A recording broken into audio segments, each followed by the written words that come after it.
we did decide to go ahead with the carb conversion on this LS V8 944. And one of the viewers in the last video commented that I should possibly use the original GM ECU and the original sensors. And I was like really against it at first, but after we had a few paragraphs back and forth, I started to think about it, and really the issue that we're having with like just off idle performance and low speed performance might be due to the fact that the MSD Atomic LS fuel injection system I was running is a speed density system, so it doesn't sense the airflow, it senses the air pressure only, and that can lead to some instability down low. And I was kind of surprised over the past week. I was looking at some YouTube video guys, and there were a whole lot of people, well, not a whole lot, but there were several on there that were converting back to a carburetor from like a Holley system or whatever. And that was the same reason. So maybe I'm not crazy. Maybe that is an issue, just that if you have an automatic transmission or you're only drag racing with it, it's probably not going to make that much of a difference. But in a car like this, that's a stick shift and, old German type transmission, which doesn't shift all that fast or anything, you really notice it. So, yes, we're going to go ahead with the carb conversion. But I think over the winter, we are going to try to put together the GM factory harness in this car, naturally amputating and adding a few things, and get it tuned so that the car will run now that we have the car all together for, over 4 years now. So we're not worried about anything breaking. And put the mass airflow sensor system on it and see how that does. But it's the middle of summer right now, so we're not doing that now. We're just going to do the carb conversion because I know that'll work and we have all the parts to do it. So that's the direction we decided to head in. And I'd like to give a shout out and a thanks to Mike Watson for pointing me in the direction of actually using the GM computer for fuel injection. It kind of makes sense to me now. So thanks, Mike. All right, let's get to ripping and tearing.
All right, so now we have the intake manifold and all the fuel rails and the wiring that went to the fuel rails off.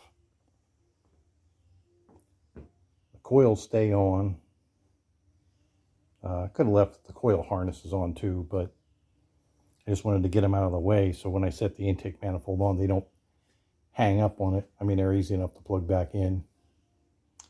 And we still got to remove the power module and all of the places that it goes to. So that'll be coming up a little later. But yeah, I think it's like the moment of truth now. Let's see if this thing actually fits. Well, by this thing, I mean that intake manifold.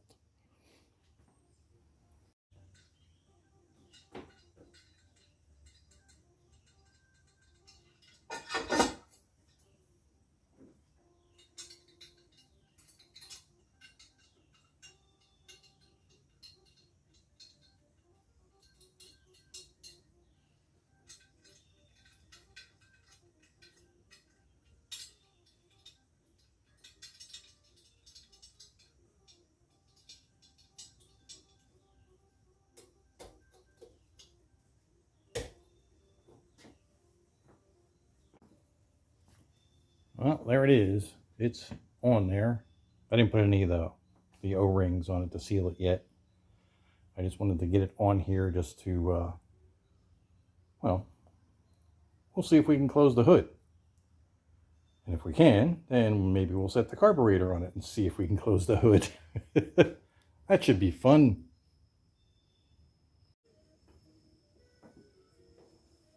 Okay, here we go. Naturally, left a couple of tools underneath there to dent the hood if I closed it. All right, that looks like everything's out of there.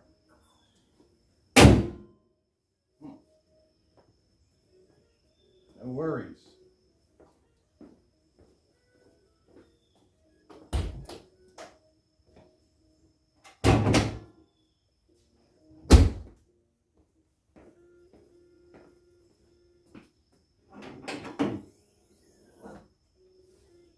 Next, we'll put the carburetor on top and see what happens.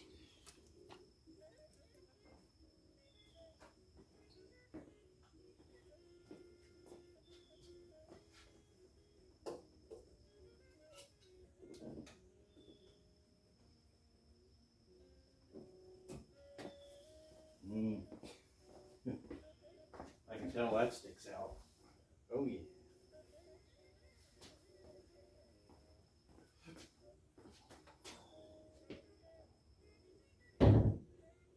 That's about it.